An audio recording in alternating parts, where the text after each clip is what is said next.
Good afternoon, everyone, or morning, depending on where you are. Welcome to the most authentic corner of the internet, where we acknowledge our messy insides, we stand tall to our insecurities, and we grow in our authenticity to let go of that pesky little need for approval.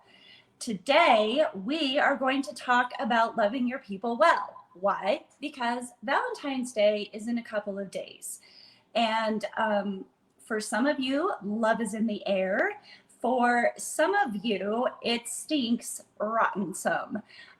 So if you're married, if you're single, if you are in a relationship with a significant other, if you have friends and family, this is the time of season to celebrate how much you love them and maybe reconnect with them, learning to love your people well. We are going to do this through the lens of the Enneagram. So I'm going to go through each Enneagram type. I'm going to tell you a little bit about them through a brief description. I'm going to tell you what they're looking for in a relationship and what creates conflict with them, and most importantly, how you can love them well. And I'm going to be very specific, which will be really helpful. But first, before we dive in, I would like to introduce myself. I am Lori Young. I'm a speaker, I'm a writer, and I'm a certified Enneagram coach. I decided to be an Enneagram coach because people fascinate me. And if I want to talk about authenticity over approval, I need to understand what authenticity looks like for each and every individual. For you and for me, the Enneagram is an amazing tool for growth and self-discovery and learning all about your most authentic self. So let's get started. First, though, I want to thank my friends at Your Enneagram Coach. They have given me the description for each of these 9 types. They've given me all of the information I need. This is the program that I received my certification through. So if you are joining us, thank you for being here.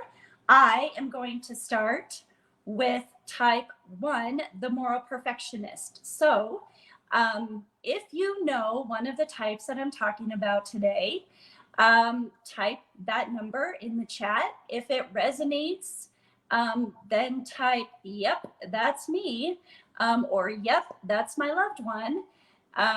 So let's get started with type 1. The type 1 is called the moral perfectionist. They are upstanding and responsible. Type 1s are always striving to do what they view as right. They walk through life focused on the way things should be and seek to improve everything around them. What they're looking for in a relationship is a shared purpose, values, equity, fairness, and integrity. But some of the things that can activate a conflict for a type 1 are being criticized and scrutinized, seeing people being deceptive, irresponsible, and lazy, knowing people aren't taking care of their responsibility, or failing to complete their duties with precision and accuracy. So, some of the ways to get along with this type 1 that you love so much: take personal responsibility seriously. Be trustworthy. Do what you say you're going to do with your type 1. Point out to them how good, responsible, and thorough they are. You know what? Have respect for that. Show them that you respect that. Understand their criticism and critiques as a sign that their inner critic is kind of bugging them a little bit. Type 1s have an inner critic that remind them good, bad, right from wrong. Sometimes it can be a very powerful force in their life. When wrong, ask for forgiveness quickly, enabling for faster reconciliation. Remind them often of your love for them and also for God's love for them.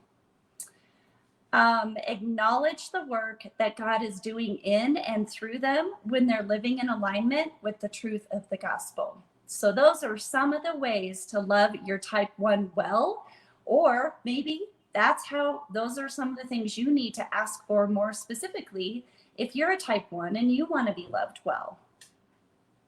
All right, so if that resonated, give me a type 1 in the comments, or yep, that's me. All right, we're going to talk about the type 2. The type 2 is the supportive advisor. Type 2s walk through life prioritizing relationships, making sure the people around them always feel well cared for and loved. They take a genuine interest in others and come alongside anyone in need through their acts of service, helpful advice, and how well they nurture people. What they're looking for in a relationship is emotional connection, intimacy, warmth, and affection. But some of the things that can activate them or cause conflict are being taken for granted, feeling unappreciated or underappreciated, not feeling heard by others, a sense of not being needed or wanted, or feeling rejected or dispensable. But you can love your type 2 well, or ask for these things if you are a type 2. Demonstrate love by telling them precisely what you appreciate about them. Be very specific. Take the time to ask about their feelings and needs, and be patient as they answer. Though they may deflect, don't take that bait. Keep the focus on them. Make sure that you are continuing to hear them and listen and understand their feelings. You know what they love? Surprise them with gifts. Creative gifts or time together, as they're always surprising others. Type 2s are so good at anticipating needs. So listen for some of those needs. Listen to what they want and follow through with that. Remove any hindrances that keep them from taking care of themselves. Encourage them to draw on Christ's love and affirmation instead of trying to earn approval from others. All right, moving on to the type 3. If the type 2 sounds like you, if you have a loved one that you are trying to love really well, then let me know. Put it in the comments. I want to hear your thoughts and your feedback. All right, we're going to move on to type 3. Type 3 is the successful achiever. Type 3s are optimistic, accomplished, adaptable. They achieve, excel, and they reach ambitious goals with apparent ease and confidence. You know what? Getting to the top ain't no thing for a type 3. What they're looking for in a relationship is some being socially appropriate, competent, admirable, and attractive partners. But some of the things that cause conflict with a type 3 are being blamed for someone else's bad performance or work, not looking good or being embarrassed, not being validated, affirmed, recognized, or praised for their accomplishments. That is a big deal to a type 3. Being put in a situation where failure is a high probability.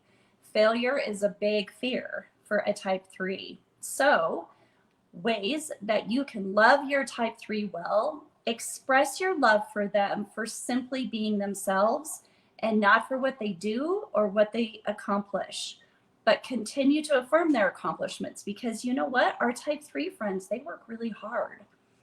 Don't distract or interrupt them while they're focused or working, because these guys can focus. Provide tidy and peaceful surroundings when they arrive. And where they can thrive. So when they get home, do a little extra, make it peaceful.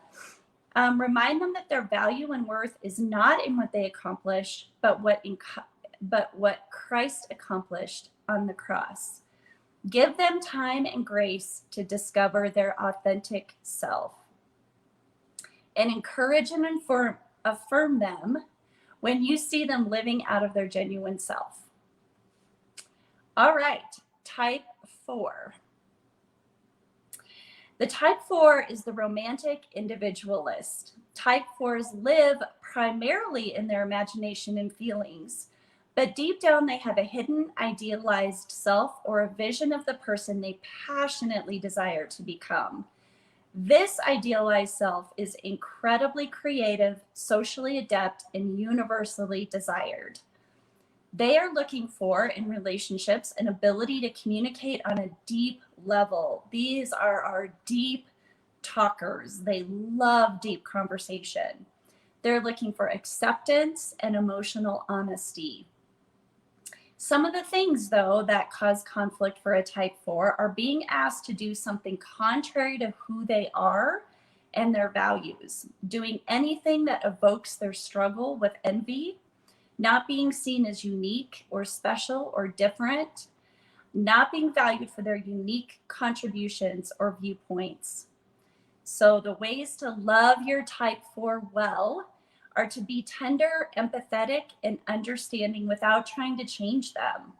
Tell them what you truly see and genuinely appreciate about them, but don't be a flatterer. They can see right through that. Reinforce that nothing is missing in them and that they were created with the beautiful qualities God intended them to have.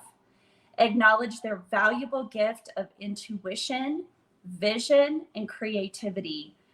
Ask them about their emotions, giving them space to feel them. Don't tell them to get out of a melancholy mood. Don't tell them they're being too sensitive or accuse them of overreacting. This is how they deal with the hard stuff of life. Remind them that they're loved and cherished deeply for exactly who they are. So if you're a type 4, if any of this sounds familiar, if you want to add some things, add some comments. All right, we're going to move on to type 5. The type 5 is the investigative thinker. Type 5s are perceptive and innovative observers who walk through life with curiosity and craving to learn new things. Their inquisitive mind can be objective and practical, making wise decisions based on reason and knowledge. Type 5s are our friends, the bookworms. They love knowledge and information. In a relationship, they're looking for curiosity, intensity, involvement, and non-intrusiveness. Some of the things, though, that can create conflict with the type 5 is being given overwhelming tasks, being a victim of broken confidentiality or dishonesty, feeling surprise, intrusion, and obligation, or lacking privacy to recharge and process thoughts and feelings. So here's some of the ways you can love your type 5. Become more independent and not clingy. Keep conversations straightforward and to the point. Being brief is better and less exhausting to them. Give them their own space, time, and privacy so they can recharge without interruption. They need to recharge privately. It's kind of like plugging the phone into the outlet so they can interact later in their relationship. So give them a little space to get that battery recharged. When they have a need, provide in an unobtrusive way. Asking for help is difficult for them. Do not share with others what they have confided to you in private. Trust and confidentiality are extremely important to a type 5. Type 6. Type 6s are faithful, courageous, loyal, dutiful, committed. Their source of anxiety is their internal committee of voices that is constantly chiming in with all the contradictory thoughts, a multitude of different possibilities, analysis, worst case scenarios, and questions. This inner committee continually causes them to second guess themselves, doubt what they know, but also to consult others. So in relationships, a type 6 is looking for commitment, dependability, shared values, authenticity, and groundedness. Some of the things, though, that activate a conflict for our type 6s is being targeted, blamed, or accused unfairly, being put under pressure, seeing others not being genuine, authentic, and honest, seeing others lacking commitment, loyalty, and follow through, being lied to or abandoned, or the appearance of either one of those. Seeing others not taking their anxieties or concerns seriously. So some of the ways to love your type 6 well: communicate honest, clearly, and directly. Just be direct. Help them feel secure by being committed, hardworking, responsible, and trustworthy. Be a safe place where they can share their concerns without being judged for their anxiety, without telling them their anxiety is false or that it's not important.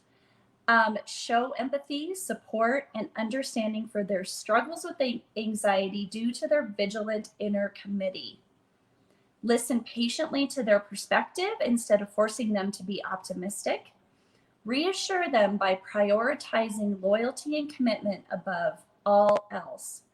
Remind them that God is loyal, committed, faithful, and protective, and they can always find a refuge in Him. Type 7, the entertaining optimist. Type 7s are joyful and enthusiastic and social. They radiate optimism in all situations. As lovers of variety, they live life big, and they're eager to enjoy all the new experiences that this world has to offer. They see endless possibilities and innovations all around them. Type 7s are looking for pleasure, fun, stimulation, adventure, excitement, and lots of variety in their relationships. But some of the things that can activate a conflict for a type 7 is being limited, restrained, dismissed, or not taken seriously.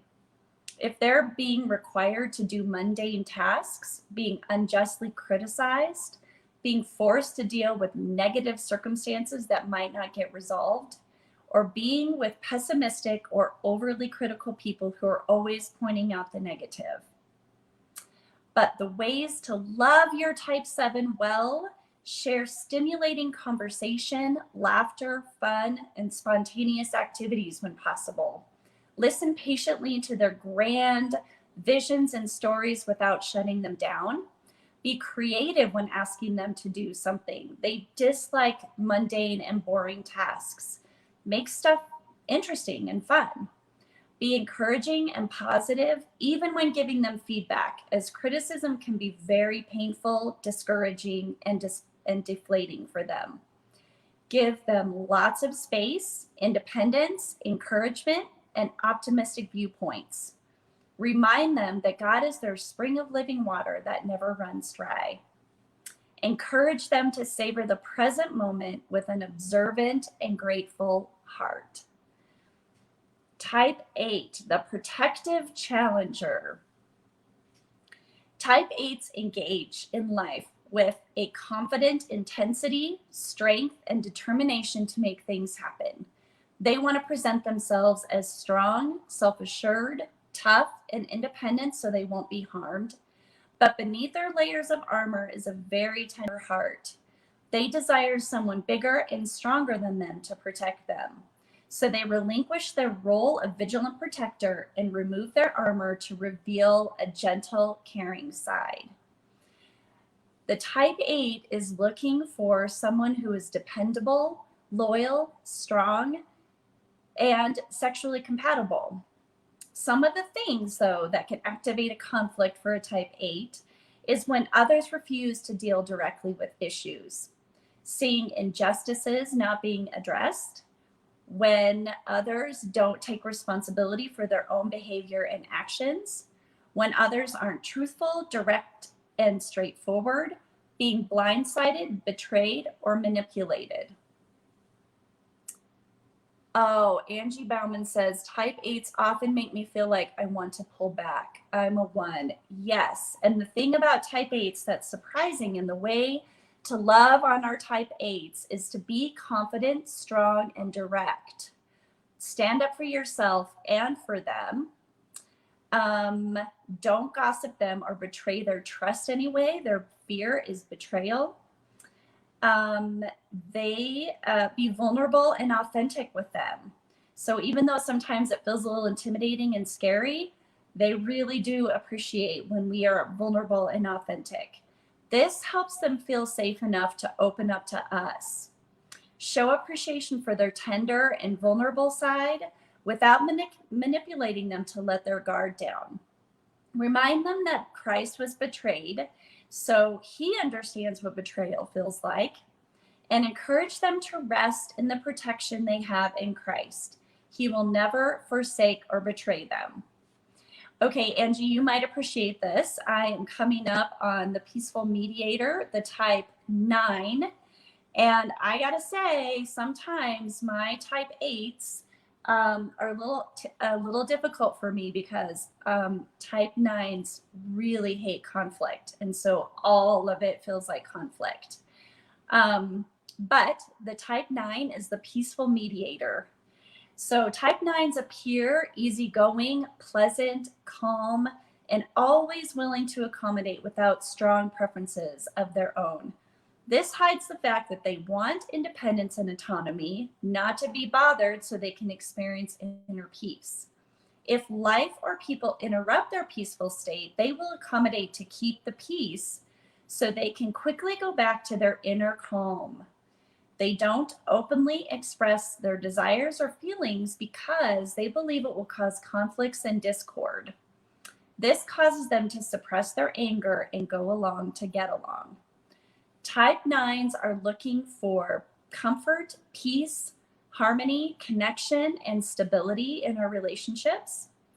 Some of the common conflict activators for us, we hate that word conflict. Feeling any disruption in peace or harmony, being taken advantage of or told what to do, don't boss me, being overlooked or ignored, being directly confronted, seeing someone being rude, insensitive, or harsh to others. Yeah, one time in Target a long time ago, I saw this mom saying such mean things to her daughter, and I couldn't take it. I had to say something. It was really bad. But here are some of the ways to love your type 9 well. Remind them verbally and non-verbally that their voice and presence matter.